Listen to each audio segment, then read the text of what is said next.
Ladies and gentlemen, welcome back to On the Mic with Mike, the premier business radio program. I'm your host, Mike King. I appreciate you being here with me. So the views expressed here are mine. I have no connection to, support of, agreement with any other host, information or ads. I don't work for this station. My program just airs here on a daily basis. So join me as our cutting edge show. We uplift the community, showcase RVA in a different way.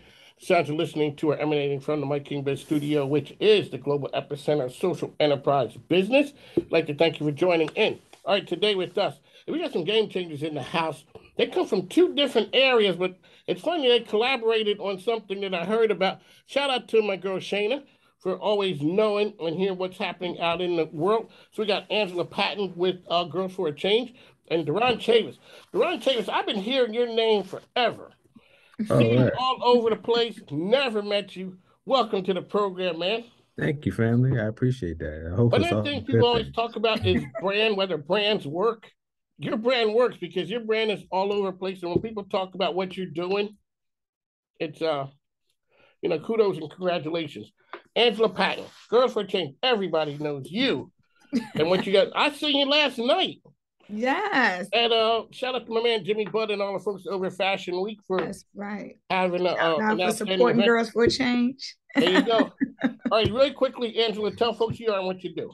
Yes, I am Angela Patton, the founder of Camp Diva Leadership Academy and the CEO of Girls for a Change, and a long-term partner with Happily Natural Day. Actually, Girls for Change and Happily Natural Day started the same year. We brother and sister from another mother, another father, but we have been connected by like just spiritually since the beginning. So when I heard that you heard about him but didn't ever meet him, I was so surprised because Duron has definitely been one of my inspirations for just staying the course in the work that I do to uplift Black girls in our community. Hey, Duron, I remember a video back when I was over at CW and NBC 12. That was the first year for RVA Restaurant Week. Oh, That okay, was yeah. the video that you guys had done Yeah. when with Kelly and those guys. Yeah. Well, I'm the executive director of Happily Natural Day. It's a nonprofit organization that focuses on holistic health, wellness, and social change. And we transform the built environment for food justice and climate resiliency. So, yeah, the RVA Restaurant Week work, a lot of our work has been developing community gardens, urban farms, increasing access to healthy food. And if you heard about that, if you hear about anything urban ag in a city, I'm hoping if we're doing our job correctly, you're hearing about some of the spaces that we steward. We do at least 7 spaces across the Richmond region from Petersburg to Henrico, Richmond, and now Chesterfield. So yeah, we're trying to touch people where they are, where their stomach is. I hear you. All righty, so what you guys have come up with now is really big. I'm not even going to steal your thunder. Let's talk about the project that you guys are involved in. Yeah, so I am involved in this project called the Bensley Agri-Hood because a few years ago, Girls for a Change was in partnership with one of our board members who purchased some property that was available. Just thinking about Girls for a Change growing, like, hey, Angela, what would you like to do with this land if I was to purchase it because it was offered to us? And it could be a summer camp for girls. Could it be a residential setting? What would you want to do? We really didn't know, but we did know that we wanted it to be a game changer. We knew that it needed to be something that would inspire the community, something different, new, exciting, that would outlive all of us. We wanted to make, because land is power. Yes. And so we held on to it, kept paying the taxes, making sure that we cut the grass, just keeping it, clean and the upkeep that needed to happen. And so when my son actually turned 21 and thought about getting an apartment, I was like, I don't know about this. I think you should be a homeowner. And I found out about the Maggie Walker Trust and how they really have access to affordable homes. They do training in the community. They also making sure that you own the home, but not have the burden of the land. And it was just a good starting situation. So I went to just learn more, and I fell in love with the concept, little upset that I didn't know about it for my first home, because I felt like it was an awesome transition. But also I realized not enough people knew about this opportunity, especially young people. And, that's my work, is with the young, specifically women. And then I started to learn, Mike, how, a lot of times Black women in particular didn't start owning their own home until they were 40 or 50 if they were not married. Because if they were married, they would own the home because of their husband, probably feeling more comfortable, thinking about all the barriers of owning a home and not the luxuries and the investment. And so at that point, I just started thinking, wow, this would be great for my girls too. So they pull up the board members, and I be darned, there's my dude. Duron was a board member. I said, hold up, I didn't even know this. And you said you didn't know a lot about him till, recently. I know like a lot about him all the time, but this was something that I missed. And I called him immediately, and I was like, yo, I need to know more about the Maggie Walker Trust, and would they be interested in partnering with Girls for Change on a project that I don't know what it looks like, but I think that home ownership is the key. Like if I was to end all of the programs that I started and that I run right now, what would be the thing that really makes me just like, I can retire? And I know that it's a necessity for our girls to own their homes, and feel like that they can truly feed themselves and that they can survive. Because before I teach them anything, if you're not eating and you don't know where you're going to live that night, it's kind of hard to teach you some other things, right? That is true. So I met with Duron. He introduced me to the Maggie Walker Trust, and then I'm going to pass the baton over to him and let him share where we are today. But that's how it all kind of started. So, Duron, when I heard the Maggie Walker Trust, the first thing I said is, what? Yeah. That, so school us on exactly what that is and what's all the great things that you guys are doing. So yeah, the Maggie Walker Community Land Trust is a nonprofit organization that its mission is to ensure that land or housing is permanently affordable for communities. So I've been on the board for about 4 years or so. When Angela approached us about connecting the dots, it was a really amazing idea, right? That this 9 acres could be developed into something that would be a community asset. And because of the work that I do, I'm on the board I got on the board for the Maggie Walker Community Land Trust because of the work that we do around urban agriculture and creation of public green space. So the original kind of idea was like, okay, well, how can we develop this property into affordable housing and create public green space, i.e. a community farm that could be an amenity for the neighborhood. So, just a little backstory, man. The history of community land trusts it's an inherently African-American strategy.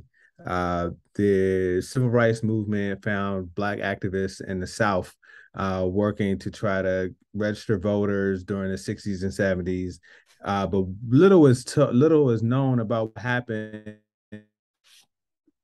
those activists or communities after the Civil Rights Act is passed, right? We know that the two activists, one from Virginia named Charles Sherrod, and his wife Shirley, in Georgia, and when they evolved the work from voters registration, they focused squarely on securing land for African American farmers for farming and housing. They would create the first community land trust, New Communities Inc. And I tell this story for folks so that they can understand that strategies for ensuring that land is accessible for marginalized communities is an important conversation for us to have. We know the real estate market has been crazy over the last 2 years, but what does it look like for a nonprofit organization?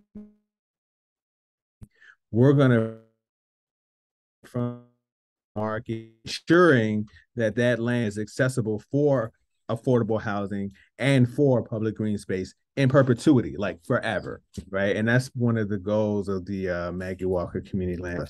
So when we linked up with Angela, our original idea, the idea that came to light was like, okay, well, often there's competition between affordable housing and public food and food access efforts, right?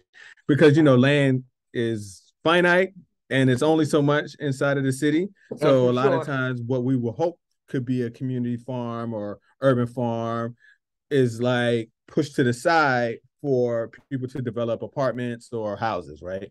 So in this case, we're like, yo, no, maybe we could do both. Like, what would it look like for us to integrate a community farm into 9 acres of property that also has affordable housing at its core? And so essentially what we come up with is this concept called an agrihood. An agrihood basically is a neighborhood that centers farming, right? And a farm or garden is an amenity for that neighborhood. And what we've seen is that these neighborhoods are usually very expensive, very luxurious, and usually not predominantly accessible by communities of color, right? So in this case, we're like, yo, let's flip that on its head.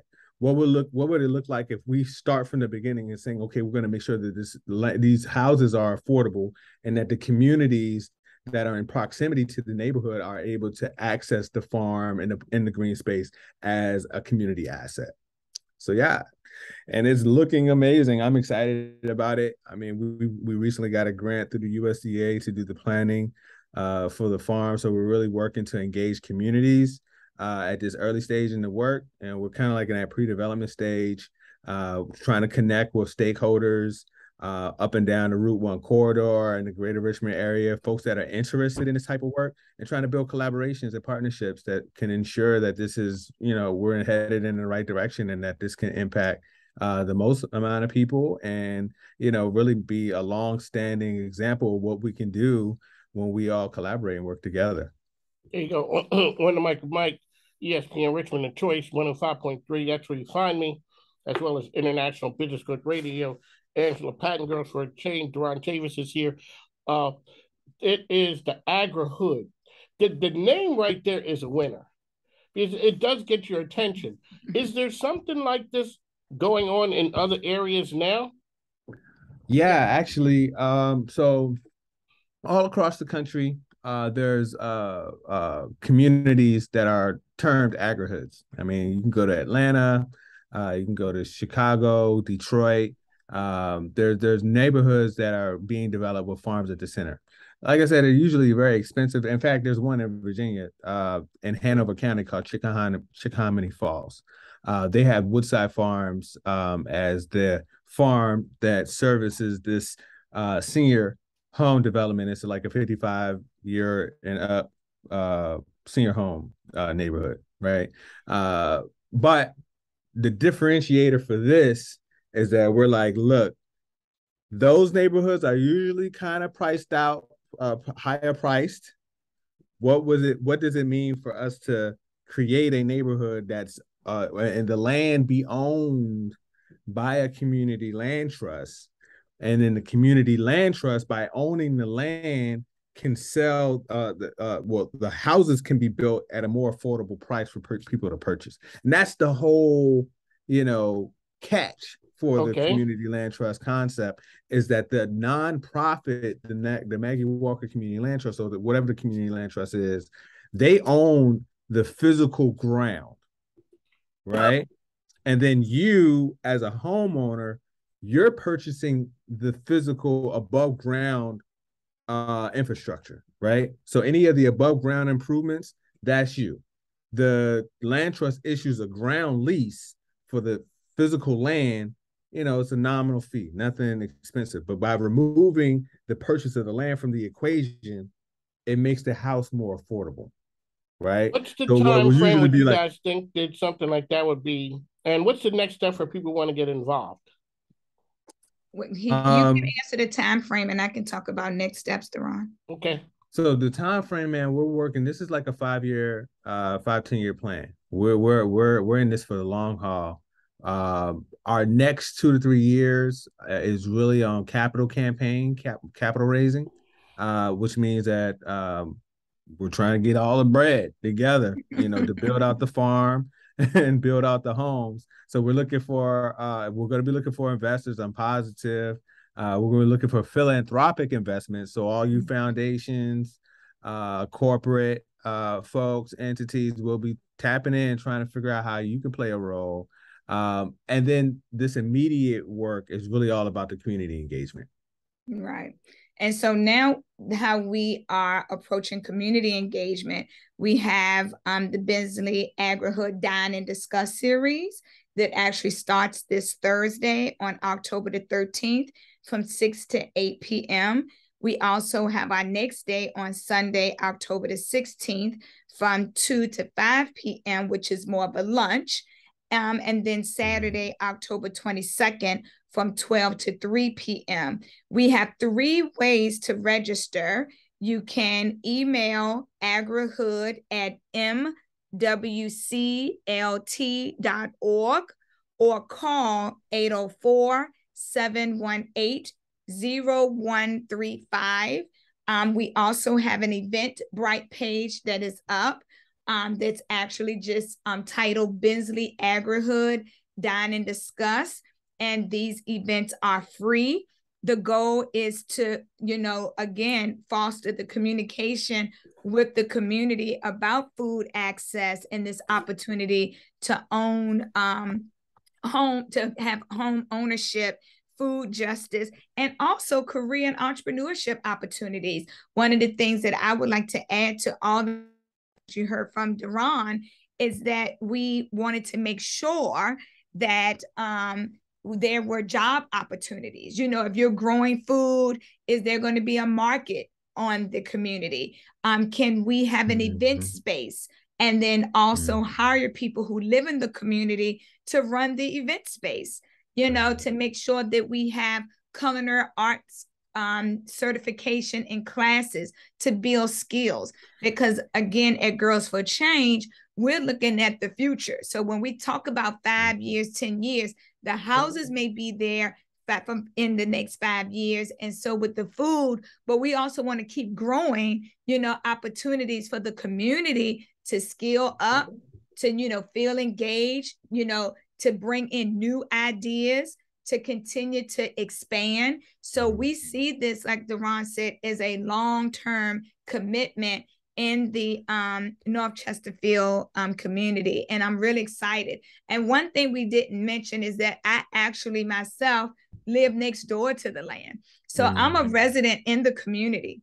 And so that even is a plus for me, because then it gives us an opportunity to make the community trust us more and not feel like we are kind of, outsiders coming in. But because I live there too. And I'm really excited that I have an opportunity, not only as the CEO of Girls for Change, not only as a mother who got inspired from my first child, thinking about his first home, and really changing his mind about not renting, but understanding that, wealth building comes from home ownership. Yeah. And I was like, we don't want to teach you how to, go from rent to owning. I want you to go from owning to wealth building. And this is an opportunity that I have there. But then also I'm a resident who lives there. So I'm really excited about all the different hats I get to wear in this project. And then mostly excited about the fact that, again, I shared Duron and I started out, together in both of our visions and plans. And we said that Happily Natural Day and Camp Diva were going to be long-term, but we never imagined this. We started out just trying to make sure Black people love their hair and their skin. You know what I'm saying? We both started out with that. We were like, we got to teach Black people that natural is good and that they can eat great food. And now here we are building, on our land. And that just shows our commitment in our community. And to be able to do this with you, Duron, is truly, truly an honor. Yeah, thank you. I mean, anything that I can do to help out. So we can have you guys on a regular basis. So what we do is we talk to people out there making a difference. You guys both in your own fields already, but now coming together for this. I mean, Shayna is about ready to explode. We are too. I love it. So one last time, how can people find information about the event you got coming up? Yes, I'll say that again, it will be the Bensley Agri-Hood Dine and Discuss series, Thursday, October 13th from 6 to 8 p.m., Sunday, October 16th from 2 to 5 p.m., and Saturday, October 22nd from 12 to 3 p.m. You can email agrihood at mwclt.org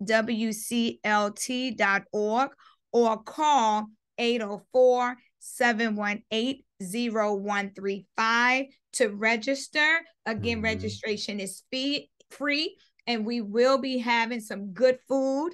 So just want to let you know that we're feeding you and discussing the plans. And we also have the Eventbrite, which is Dine and Bensley Agri-Hood, Bensley Agri-Hood Dine and Discuss Eventbrite. And I know that you, Mike, do have your own social media followers. So I did put the link in your chat for you so that you can copy and paste, share that. Definitely have us on a regular basis, because I think that I would love to just continue to inform the community, on updates and, maybe how they can get involved more of these discussions that we are having. I also know, Mike, that you just show up at events. So I want to invite you to come to these Dine and Discuss series and just stay up to date with what we're doing so that you can, in person or virtually or on the radio, which is not dead, y'all, because I still listen to it. It is not. That's why I get all my juice. Because people say, how did you hear about it? I'm like, on the radio. And then so it does still exist. It does not need to go away. So I just want to thank you for keeping that alive as well, and knowing that a lot of social change comes from how we just share it in our community. So we appreciate you. I appreciate that. So also, you guys, we got to connect and have you on when I'm over on The Choice. I'm there on Friday at 2. So I'm rocking down there with Pastor Foot and Tiger. One of the Fridays that work for you guys, come on down and we'll do this again there.